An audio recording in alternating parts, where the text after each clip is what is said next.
I was wondering.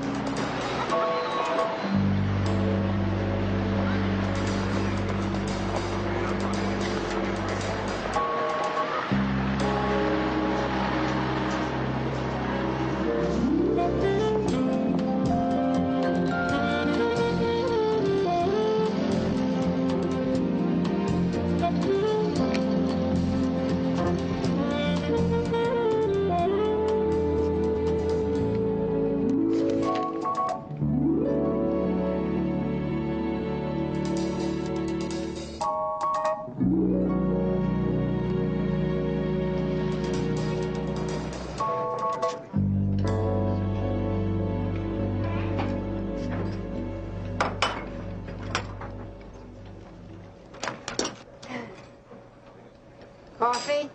Yes. What's the plat du jour? Light of the day. It was really good.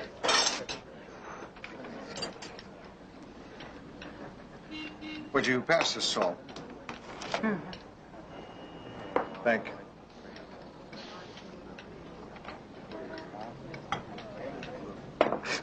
That's what I meant, the sugar. You want the plat du jour? No, not today. How's the crumb cake? Fine. I'll have the crumb cake. Can I hotten up your coffee? Oh, no, thanks.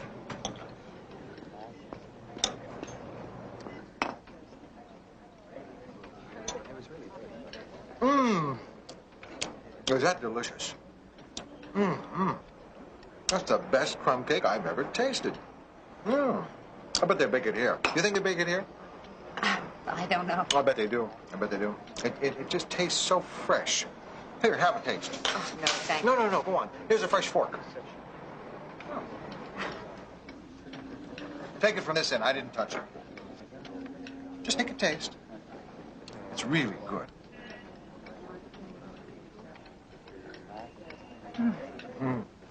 Huh? Right, it's very good. Yeah, see? Here, let me give you half. No, I don't. There you go. There's your fork. Thank you. I'm new in town. Oh. I've just come from Minneapolis. Rent a small house. Eat most of my meals alone. I don't even know you. Why am I telling you all this? Well, because you're new in town. Just come here from Minneapolis. Rent a small house. Eat most of your meals alone. Something else? No, that's fine. That's fine. Great crumb cake. Yeah. You bake it here? We don't even slice it here. Well, have a good day. What? No. Yeah, I will. You too. Goodbye. Give me the check. Check.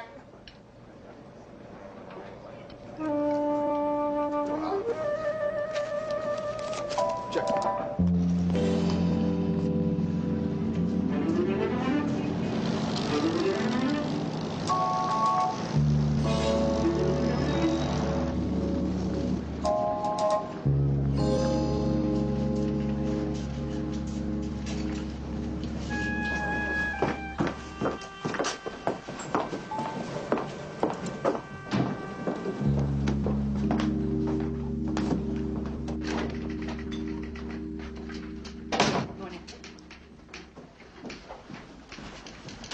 Hi, Kath. Good morning.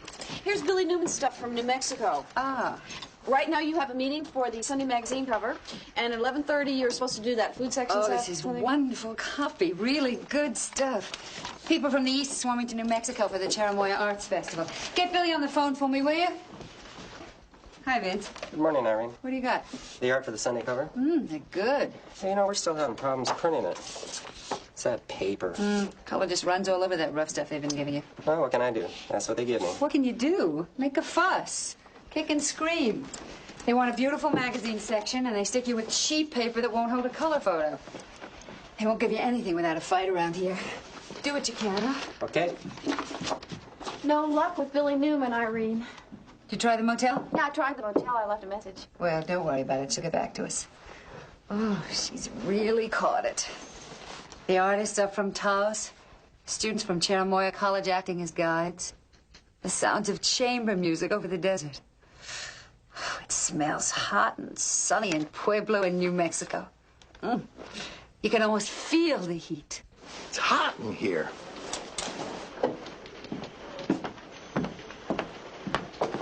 The air conditioning on a blink again? Yeah, for about an hour. Well, why doesn't somebody open a window? Because when they put the air conditioning in, they nail the window shut. You know what happened to me this morning? What? I met a woman. Oh, I didn't actually meet her. I followed her into a coffee shop. We sat next to each other on 2 stools at the counter. And all the time we were sitting there, I felt her knee pressing against mine.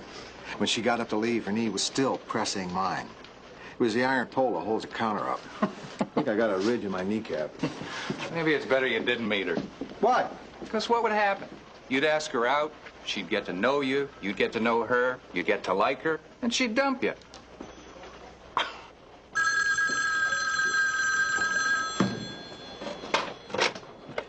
City desk. Yeah? Who? Billy who? You sound like a girl. Oh, I see. You work on the other side. Why'd you call me? Who? Herbert Linton. Yeah, I heard of him. He's a writer. He writes books. Plays, that's right, plays. Pulitzer Prize. What about it? Murdered? Hold it. Rossi! What'd you say your name was, kid? Billy Newman. My editor, Irene Mott, sent me out here to cover the Cherimoya Arts Festival. Yeah, right.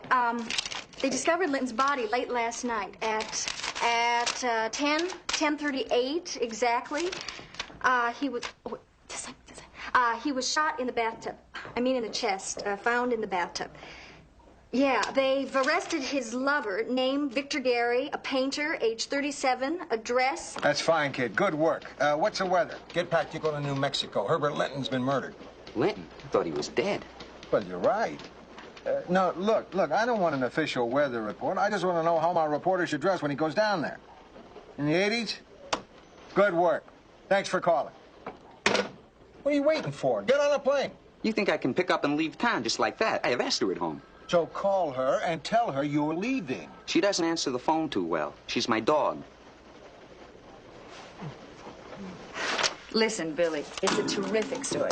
I'm sure the city desk is tickled that you're right there on it. What?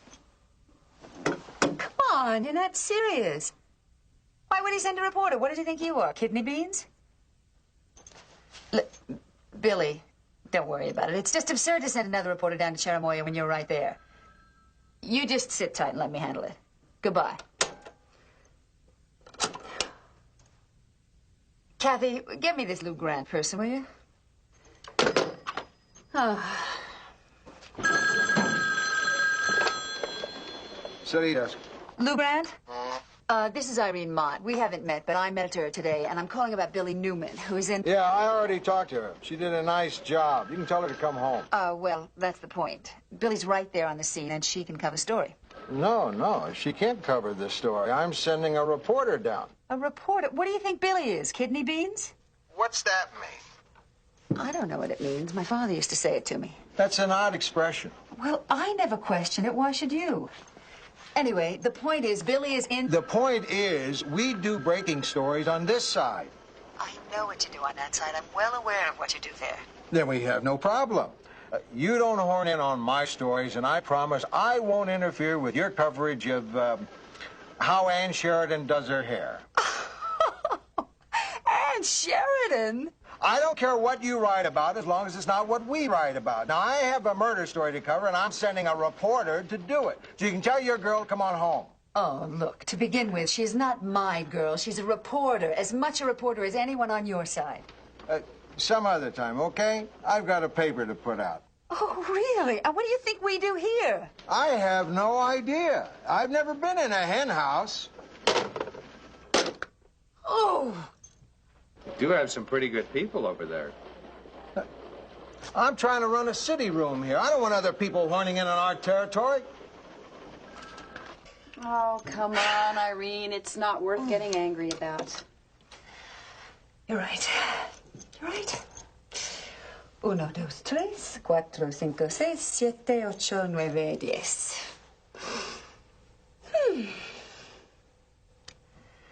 I'll kill him.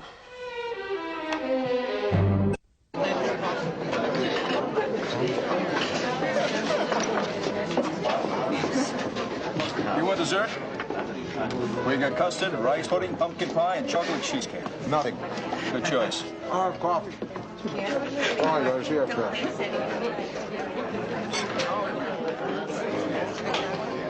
You know that table? Yeah. You know that one over there at that table? In the booth in the corner? Hmm? You're one of the 3 people in. You know them? Yeah, they work on a trip. No kidding.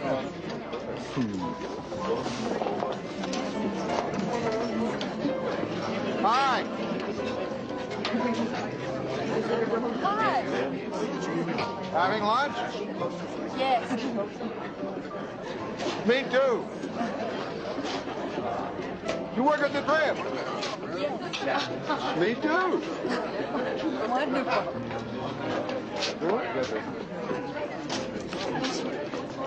Listen, I'll have my coffee over there at that table. I know that woman. You want to pay a check now? Oh, sure, sure. How much is it? Let's see. It's roast beef and beer, $2.25. Okay. There you go. Keep the change. Yeah, coffee, 30 cents. Oh, yeah.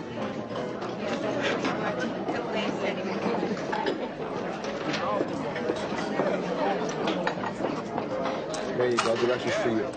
And 6% for the governor. How much is the check? Just a minute, just a minute.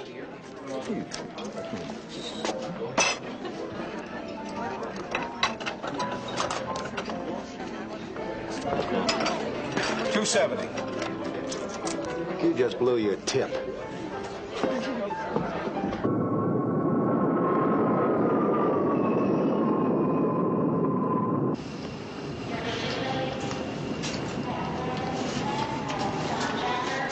Are you Joe Rossi? Yeah. I didn't know how I was going to recognize you, but it's interesting how I picked you out. Well, from the typewriter, of course. It's not my typewriter, it's my toilet kit. Where can I get a car? Oh, I've got a car. I'll drive you to Cherimoya. Who are you? I'm Billy Newman. Oh. I'm from the Trib. I'm working on the Linton story. Where's a good place to stay in Cherimoya? Well, I'm staying at the Cherimoya Inn, which is right near the college. It's just fun. It's very clean. How's the food? Any decent restaurants? I guess so. Actually, I haven't had much time for big dinners lately. You know, I'm covering the Linton murder. I heard you the first time. Listen, Rossi, I know you've been sent to do the breaking story, but I got my notes. Your car. This way you won't have to turn it in. My car? What'll I use? What do you need a car for? You're taking that plane right there. No, I'm not. I'm still on assignment. I'm covering the arts festival. Look, the point is, I can't rent a car. I lost my license someplace. Where? If I knew where, it wouldn't be lost, would it? Well, look, I'll drive, and while we're driving, I can brief you. Is there anything to do there at night? Hay rides, illegal fishing, sing-alongs? Listen, I'm not the welcome wagon. All right. Where's the car?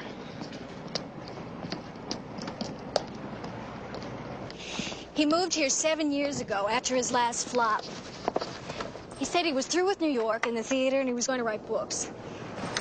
Oh, he's written a few articles since he got here, mostly about Indians. They're about the effect of Indian mysticism on his psyche. What's your name again? Billy Newman. Billy. Can't feature a reporter named Billy. How about a president named Jimmy? You know, it's really Billy Joe.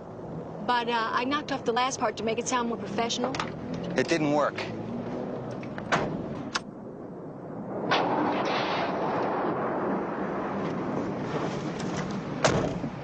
He admired the Indians, but he said that they made him feel even more alone because they had a tribe to belong to, while he... Do you mind if I play the radio? Am I boring you? Not at all. I'm not listening. You know, you don't have to use any of this. I just thought that Look, this is my story. I thought we could work together. I don't work that way.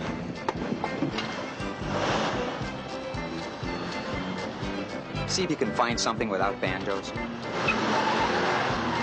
Why does it have to be Hawaii? Aren't there beaches near Stanford? Well, if all of your friends are going to Hawaii, they probably have richer parents than you do. I'm not made of money, you know. I don't care if it's a cliche. It's true. Most cliches are true. That's why they're cliches. I'll come back. Listen, honey, I have a meeting. I'll call you when I get back home. Yeah. Bye-bye. How do you do it, Irene? How do you handle your daughters? I don't handle them, Charlie. We made a deal. They promised to grow up, and I promised to let them. So far, it's worked out fine. Wish I could say as much for my job. Problem?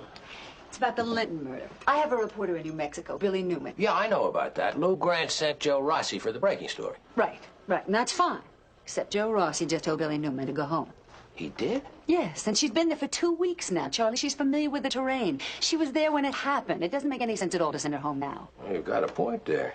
Okay. Now, Rossi can do his breaking story, and Billy can do the background. Makes sense. Have you talked to Lou Grant about it? Only on the phone, and he's not buying it. On the phone? Wait a minute. You mean you haven't met him? No. You should meet him. Why? Why? Because you love each other. That's why. Lou Grant's an old friend of mine.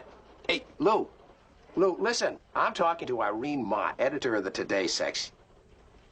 Wait a minute. Lou, she's here with me now, and I think it'd be a good idea if you both met each other. Simmer down, Lou. Please, I really think that you should come on over and resolve this right now. Just take a minute and write. He's dying to meet you. Right.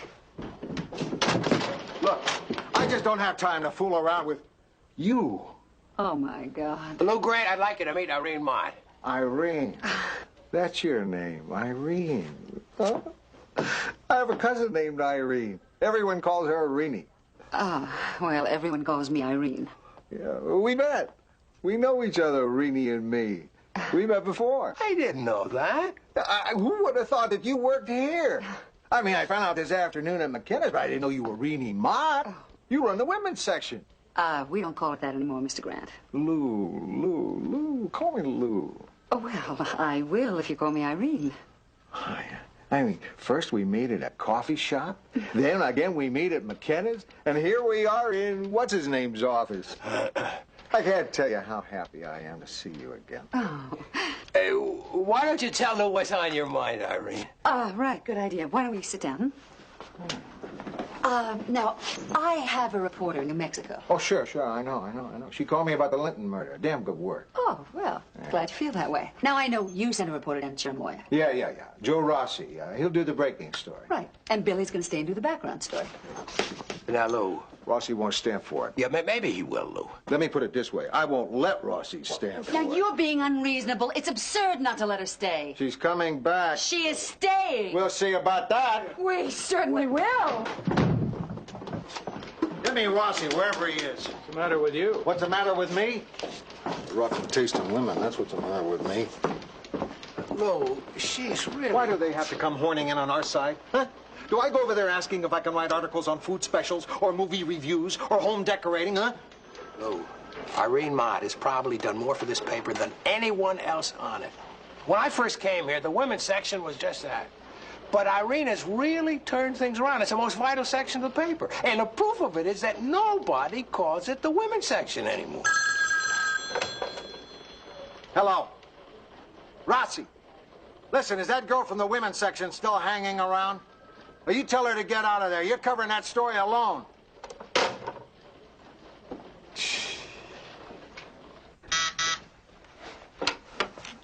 Billy, you're staying in Chermoya. Let Rossi do the breaking story, the sidebar, the second follow-up, the third, whatever. You do the background. I want to know all about Herbert Linton. What was he doing in New Mexico? What was he writing? Who were the people around him? Background, Billy. Send me background. Crumb cake. I beg your pardon? He liked the crummy crumb cake.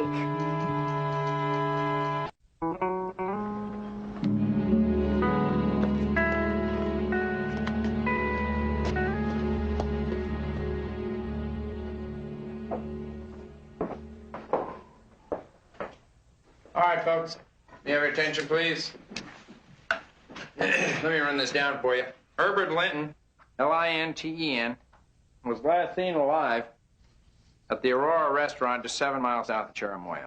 He's in the company of one Victor Gary, G-A-R-I-E, age 37, a painter, a residence in Santa Fe.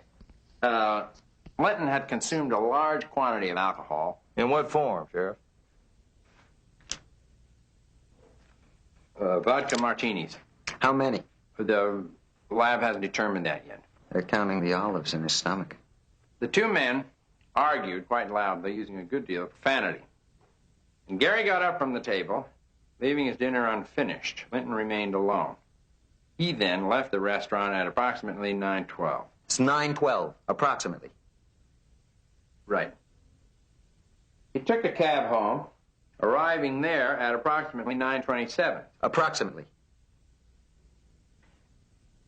The body was found at 10:30 that night by a student, one Cecile Tormsby, Tormsby, who, getting no response from a knock at the door and seeing that the rear window had been broken, telephoned the sheriff's office. Linton's body was found in the bathroom. Was he dressed? Fully dressed. Hey, get that cat out of here. God, this cat first stops me up. Is that all cats or just gray tabbies?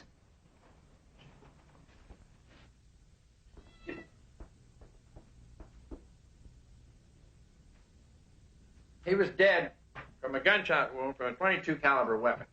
The bullet entered the chest, exited out his back, and lodged in the wall about 3 inches above the bathtub. What about the gun? Did you find it? Yes, we did. We found it outside the bathroom door. Was it Linton's gun? No, it was registered in 1965 to Victor Gary.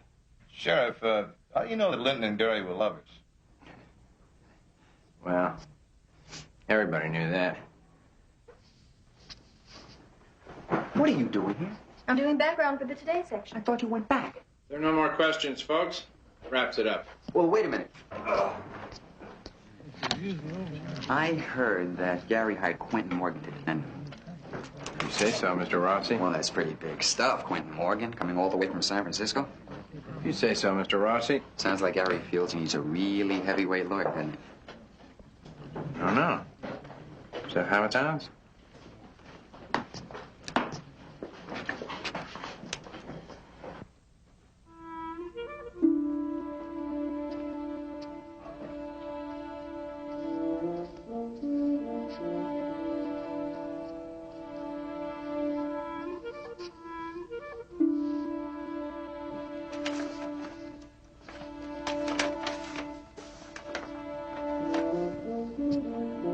Would you mind putting that down, miss? Oh, sorry.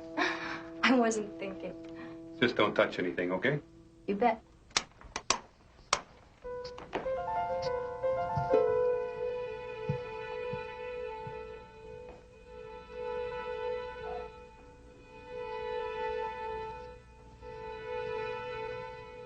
Hi, sweetie. Hi, Kitty.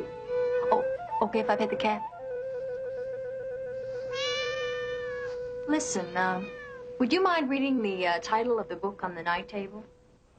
You can just read it from where you are. Aspects of depression. Want to know who wrote it? No. Good. I can't pronounce it. Hey, Lou, come on in. Come on in. Get a straw. Grab yourself a sandwich. Sit down. Come on. Thank you. Napkin for me. What's going on?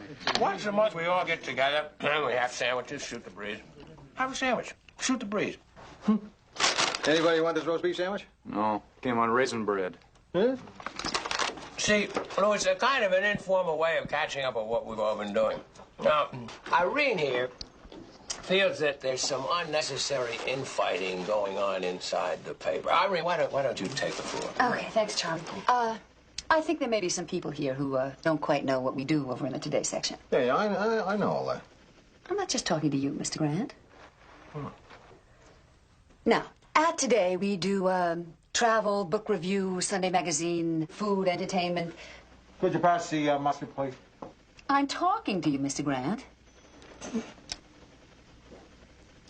We try to get new attitudes on old subjects, so we move our desks around. We put travel people into book review, and we put theater people into TV. And that way, everybody gets into everybody else's field. And into everybody's hair. You know, I remember when I used to work on a newspaper. All those things you were talking about, they used to go into what we call the women's section. Well, it isn't called that anymore. It's called Today. I wonder if you could tell me, you know that section where they talk about football and about baseball and hockey and those things? Sports. That's it. Yeah. I wonder if you could tell me what that section is called today. The sports section. Oh, that's reassuring. I thought maybe they called it something else, like tomorrow or next Tuesday. Okay, Lou, I think you made your point. Now let Irene make hers. Well, okay, there was indeed a time when the editor of the women's section was the publisher's wife. And she wore a big hat and white gloves, and she thought of a job as a hobby.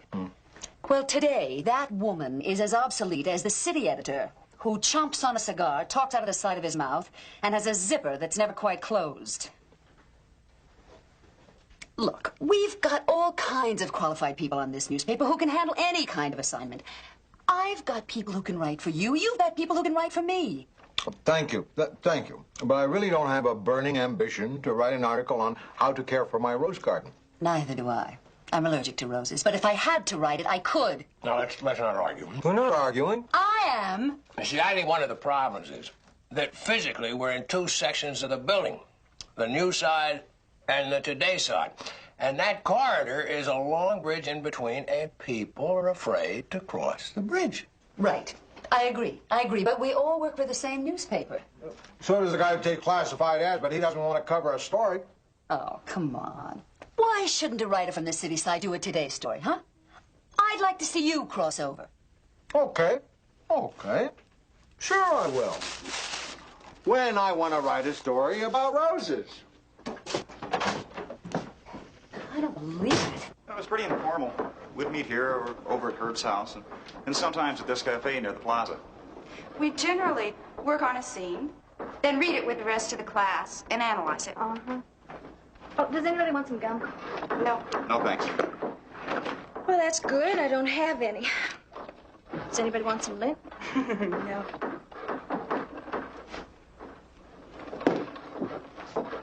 What was he like? Hard to know. Not the kind of popular teacher that packs them in for the big lectures. But then you found out that he cared as much about his writing students as he cared about his own work. If he thought you had something to offer, he made you feel like you could do more than you ever realized you could. He made you be better. What was he like the last couple of months? I mean, emotionally. Well, he was having a hard time. What do you mean? They weren't doing his plays. Herb always said, a play doesn't live until it's performed. And he just kept writing plays that nobody wanted to do. He called them his dead plays. You know, the awful thing about it was that he thought that they were better than other plays he'd written that were smash hits, that won awards. What did you think? Well, the new ones were, well, they didn't seem to have any life. How about towards the end, the last week? Did he seem more nervous or anxious? No, just the opposite. How do you mean, opposite? Well, the last week, the last few times we met, he seemed very calm, tranquil. He just seemed so much better, so much more at peace with himself.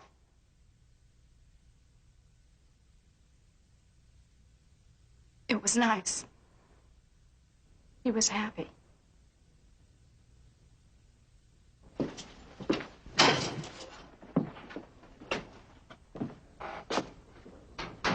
Mr. Gary, I'm Joe Rossi. I want to thank you for letting me see you. You're seeing me only because I want to set the record straight. I don't like the way the newspapers have been handling this whole thing. Yes, I know what the newspapers have been saying. Sit down.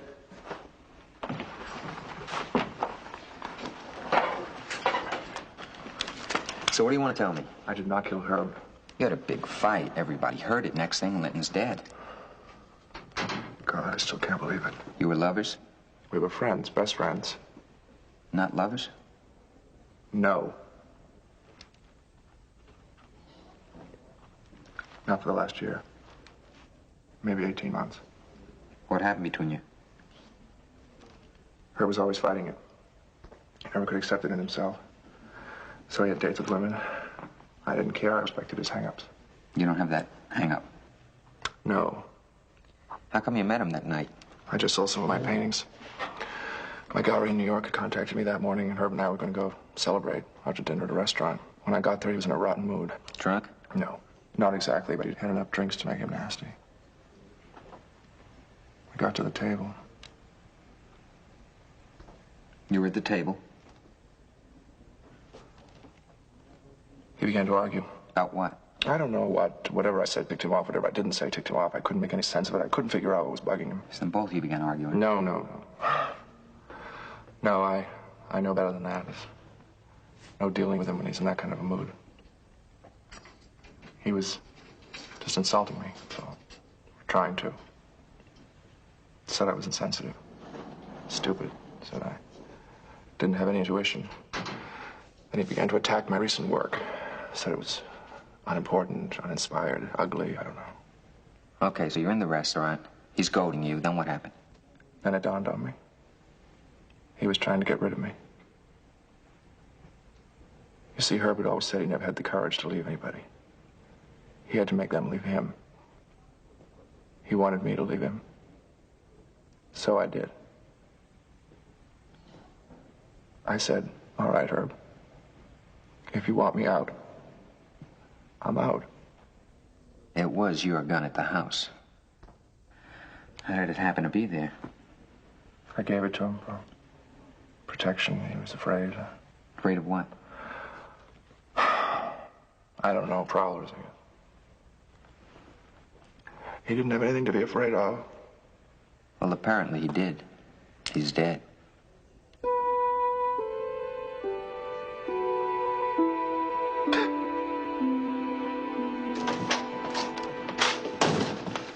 Did you read the story of the Rossi flapper in New Mexico? Yeah. What'd you think? I thought it was okay. What's the problem? That's the problem. It was just okay. I send Rossi out on a story like this, I expect a hell of a lot more than okay. What's the point, Lou? The point is that I think we have one too many people down there covering this story. Remember, Charlie, when we worked in Detroit, the doctor that murdered his mistress? Yeah. Okay. Everybody wanted to cover that story. We had a wishy-washy city editor that had a couple of reporters working on it to get different angles, you know? Yeah. Okay. Now, we were so busy sidestepping each other, trying not to duplicate, that nobody noticed when the doctor confessed to a writer from another paper. You think that's what's happening there? I think this is not Rossi's best writing. I think that girl has something to do with it. You think she's beguiling him with her charms? I know he's not beguiling her with his. He doesn't have any. Lou, I think you're making too much of this. If I know Rossi, he is trying to keep as much distance between them as possible. What? What is it? What is it? Rossi, relax. What? I didn't come in here to climb into the sack with you. Then get out. How'd you get in here? I lost the key to my room, so I asked for the key to yours. Gives you a nice feeling of security. I had to talk to someone. Oh, I know what you mean. I always feel like a little chat myself at 20 after 4 in the morning. I couldn't sleep. I couldn't sleep. Well, if you couldn't sleep, I'm certainly glad you woke me up. I mean, one thing I really don't want to do is be sleeping when you're having a hard time. Something's bugging me about the Linton murder. What? I'm not so sure it's murder. You want some gum? Gum? At 4:20 in the morning? Why don't you think so? Gut feeling. Uh-huh. I think I know who killed him. He did. Himself. Gut feeling? Uh-uh. My gut feelings are always wrong. Did you know what book he was reading at the end? Aspects of Depression. Oh, man. Oh, that sure is a great reason for suspecting suicide. If everybody who reads Aspects of Depression kills himself... There'd be about 4 people who would be dead. It wasn't one of your big bestsellers.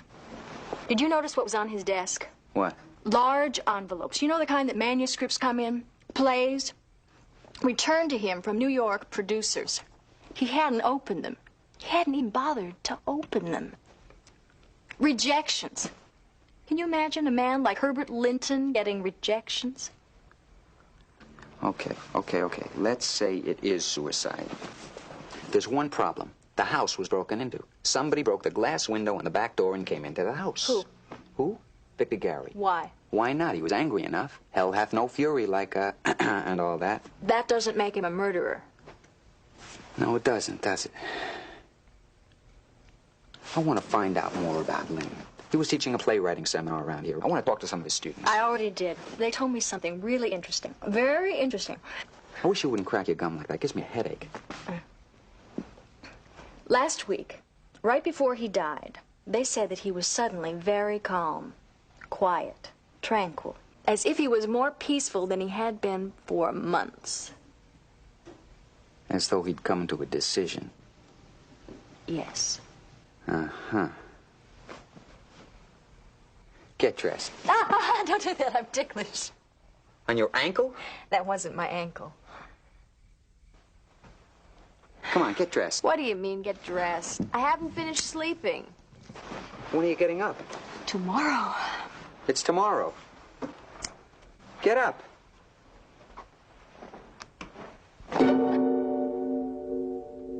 So it seems he had every reason to commit suicide. More than anyone else had a reason to kill him. Sure, that's why he picked the big fight with Gary in the restaurant. Linton wanted Gary to walk out. He wanted Gary to hate him. So it might make it easier for him to take Linton's death. Makes sense. We're releasing Gary tomorrow. Because of what we said? No, because of the barium traces on Linton's hands. Barium? Yeah, barium traces on a hand means that the hand has fired a gun within 24 hours. Well, there you go. That's absolute proof Linton shot himself. Well, that's not absolute. Well, it's pretty good. But there are a couple things that don't fit. Like that broken window. If Linton shot himself, who broke into the house? Now, that's what's been bothering us. Us, too. I've been thinking about it all the way over here. Listen, is this crazy? I'm always losing my keys and having to bust into my own house. Once a neighbor even called the cops. Well, maybe that happened to Linton. He misplaced his keys, broke the window to get in. You mean that could be right? It's as good as anything we've come up with. Well, now all we have to do is find the keys and wrap the case. Whatever you say, Mr. Rossi. Now, where are the keys? If we knew that, they wouldn't be lost, would they?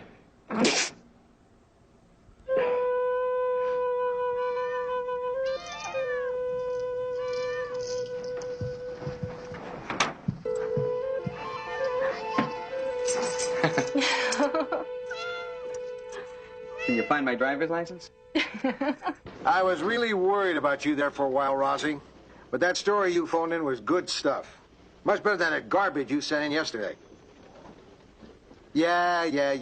I'm sitting down. Go ahead, tell me. You gotta be kidding. No, I want to do it. I'm sharing my byline with Billy Newman. Share your byline. Look, she filled in the spaces. She didn't get in my way. She did a good background story. Fine, we'll run the background story. No, it's more than that. I want to share the credit with her. She deserves it. All right, Rossi. It's your byline. Oh, and Lou. Yeah? My name comes first. Rossi wants to share his byline with that girl. I think that's the most intimate he's ever been with a woman. Maybe when Rossi gets back, we should send him on this nursing home investigation. Why don't we send the girl? What girl? Newman, the one from the other side. She did a good job on this. Maybe we should get over here and see what she can do. I'm for that. I'll have Charlie Hume take care of it. Why don't you call her yourself? Who, Newman? No, Irene. I tell you, Billy, to get Mr. Wonderful to share his byline with you is a coup. It was terrific. The only disappointing part was the cops solved it before we did. Well, they generally do. But I'm very proud of you, Billy. Now, come on home fast. Goodbye. Do you need anything else, Irene? No, thanks. This is fine. Are you staying late tonight? Yeah, I think so. I've got a pile of stuff I haven't even touched. Okay. Well, I'll see you tomorrow. Okay. Do we have anything interesting to eat around here? Like a candy bar? No. You want me to order you a sandwich? No. Maybe there's some yogurt in the kitchen. Go home. Go on. Bye-bye.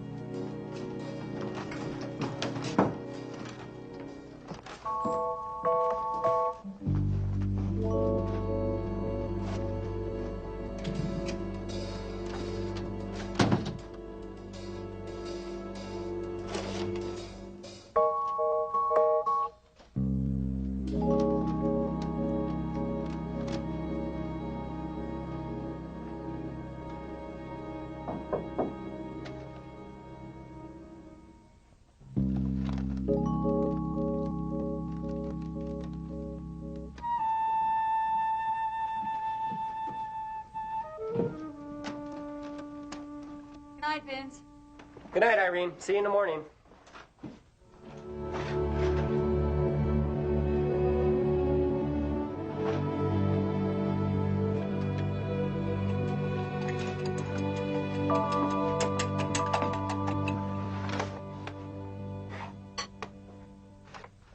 Now, how did I know I'd find the editor of what is definitely no longer the women's section in the kitchen?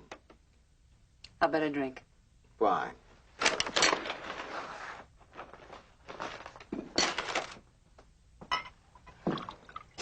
Thank you. Mm-hmm.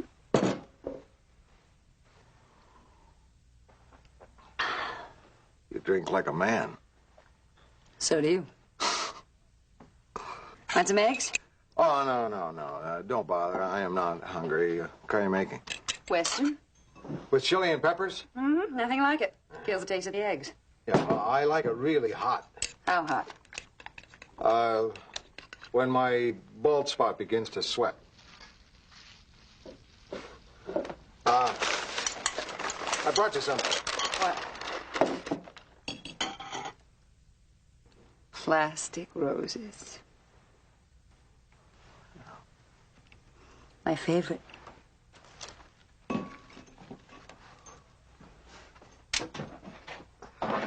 Look, I'll tell you what I'm doing here. Mm-hmm. You're a girl in New Mexico. You're a reporter in New Mexico. Newman? Yeah. I want to come over to our side for a while. Do some stories. Wow. Yeah. All right. I'll suggest it to her. Is that all you can say? Oh, excuse me. I'm not enthusiastic. You're taking away my best reporter, and I didn't thank you properly. Well, I did walk all the way over here. Was it a long walk? Endless. You'll get used to it.